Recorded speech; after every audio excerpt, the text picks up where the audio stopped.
2 பாஷை பேசுவோம். 2 விதமான கடவுள் கும்பிடுவோம். அதுக்கப்புறமா 2 விதமாவும் நடந்துக்குவோம். நான் இத பத்தி நிறைய பேசுறதுக்கு முன்னாடி ஒரு பேக்ரவுண்ட் ஸ்டோரி பார்த்துடலாங்களா?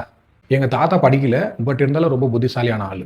ஏன்னா, அவர் கல்யாணம் ஆகும்போது அவங்க அண்ணனுக்கு அவருக்கு எதுவுமே குடுக்கலையாம். அவராவே சொந்தமா வந்து எல்லாத்தையும் சம்பாரிச்சு 6 புள்ளைங்களுக்கு நிலம் வாங்குனதுலேருந்து, வீடு கட்டுறதுக்கு இடம் வரைக்கும் சரி பண்ணி வச்சிருந்திருக்காரு அந்த டைம்லயே. எங்க தாத்தாக்கு 6 பேர் பசங்கன்னு சொன்னேன் இல்லையா? அதுல 4வது தான் எங்க அப்பா. வீட்ல வசதி இருந்ததுனால என்ன பண்ணிக்கிறாரு, 10த் வரைக்கும் படிச்சுக்கிறாரு. பட் 10த்ல ஃபெயில் ஆயிட்டாரு. எங்க அப்பா 10த் ஃபெயில் ஆகி கொஞ்ச நாள்ல எங்க தாத்தாக்கு ஏதோ வயிறு வலின்னு ஹாஸ்பிட்டல்ல அட்மிட் ஆனாராம். ஒரு ஆப்பரேஷன் பண்ணா தான் வயித்து வலி சரியாகும்னு டாக்டர்ஸ் எல்லாம் சேர்ந்து ஒரு ஆப்பரேஷன் பண்ணியிருக்காங்க. ஆப்பரேஷன் ஆகி கொஞ்ச நாள்லயே எங்க தாத்தா மறுபடியும் வயித்து வலி அப்படின்னு ஹாஸ்பிட்டல் போனாராம். அதுக்கப்புறம் தான் தெரிய வந்துச்சாம், ஆப்பரேஷன் பண்ணும்போது அந்த சிசரை வயித்துலயே விட்டுருந்துருக்காங்க. அப்பெல்லாம் இந்த மாதிரி கேசஸ் ரொம்ப காமனா இருந்துச்சு இல்லைங்களா? அதை எடுக்கிறதுக்கு மறுபடியும் செகண்ட் சர்ஜரி பண்ணி எங்க தாத்தா ரொம்ப வீக் ஆயிட்டாராம். அதுக்கப்புறம் கொஞ்ச நாள்ல இறந்துட்டு இருக்காரு. நாள் போக போக எங்க அப்பாவுக்கும் அதே மாதிரி வயித்து வலி வரதுக்கு ஆரம்பிச்சிடுச்சாம். இவரு என்ன பண்ணியிருக்காரு, வீட்ல சொன்னா ஹாஸ்பிட்டல் அங்க இங்கன்னு கூட்டின்னு சுத்துவாங்க.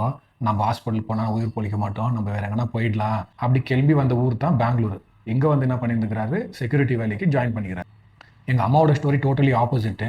அவங்க கிட்ட எதுவுமே இருக்கல. ரொம்ப கஷ்டத்துல தான் வளர்ந்தாங்களாம். எங்க அம்மாவோட அப்பா சின்ன வயசுல இறந்துட்டாரு. எங்க அம்மா கூட பிறந்தவங்க 2 பேரு. வீட்டுல கஷ்டம்ன்றதுனால எங்க அம்மா பெங்களூர்ல இருக்கிற அவங்க சொந்தக்கார வீட்டுக்கு வந்து தங்கி, அதுக்கப்புறமா ஏதோ ஒரு வீட்டு வேலை பார்த்துக்கின்னு அங்கேயே போய் நைட் அண்ட் டே தங்கி வேலை செஞ்சுருக்கிறாங்க. எங்க அப்பா தயிர், வெண்ணெய் அப்படின்னு சாப்பிட்டு வந்துக்கிறாரு. எங்க அம்மா கஞ்சி கூழுன்னு குடிச்சு வளர்ந்துக்கிறாங்க. எங்க அப்பாவும் எங்க அம்மாவும் இப்படிதான் பெங்களூருக்கு வந்து சேர்ந்தாங்க. எங்க அப்பா கர்நாடகால ஒரு சின்ன ஊர்ல இருந்து வந்தாரு. எங்க அம்மா தமிழ்நாடுல இருந்து வந்தாங்க. எனக்கு தெரிஞ்சு அப்பதான் எங்க அப்பா அம்மாவோட லவ் ஸ்டோரி ஆரம்பிச்சிருக்கணும். ஏன்னா அவங்க இது வரைக்கும் வாய் திறந்து அதை பத்தி பேசுனதே இல்லை. உங்களுக்கு தெரியும் இல்லையா, பழைய ஜனங்க அவ்வளோ ஈஸியாக வாய் திறந்து இந்த மாதிரி டாபிக் எல்லாம் பேச மாட்டாங்கன்னு. ஸோ நாங்களே கெஸ் பண்ணது என்னன்னா, உங்க 2 பேர் ஒரே இடத்துல வேலை செஞ்சிருந்துக்கோங்க. அந்த டைம்ல தான் இந்த லவ் ஸ்டோரி ஆரம்பிச்சிருக்கும். கல்யாணம் திருவண்ணாமலையில் ஆச்சான். எங்க அப்பா சைட்ல இருந்து யாருமே வரல. வெறும் எங்க அம்மா சைட்ல இருந்து எல்லாரும் வந்திருக்காங்க. எனக்கு சின்ன வயசுல கூட ஞாபகமே இல்லை எங்க அப்பா அவங்க சைட்ல இருந்து யாரும் எங்களை வந்து பார்த்துட்டு போறதெல்லாம். எங்க அம்மா அவங்க சைட்ல இருந்து அவங்க தம்பி, அதாவது எங்க மாமா வருவாரு.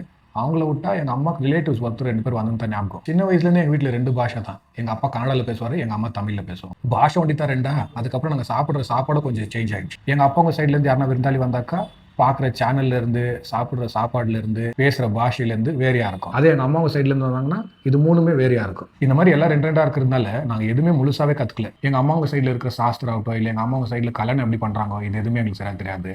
எங்க அப்பாங்க சைட்லயும் அதே தான். அங்கேயும் எதுவுமே முழுசா கத்துக்கல. ஏன்னா ஊருக்கு போகும்போதெல்லாம் 5 நாள் 10 நாள் இருக்கும். அதுக்கப்புறம் வந்துடுவோம். இதுல எங்க இருந்து பெருசா கத்துக்கிறது. இது எதுவுமே தெரியாததுனால தான் எங்க தங்கச்சிக்கு ரீசெண்டா கல்யாணம் பண்ணும்போது கூட மாப்பிள்ளை வீட்டுல சொல்லி அவங்க சைட்ல என்ன சாஸ்திரமோ அதே பண்ணி முடிச்சிட்டோம். நல்ல வேலை எந்த குழப்பமும் இருக்கல. பட் கல்யாணத்துல 2 சைடும் ஜனம் வந்திருந்தாங்க.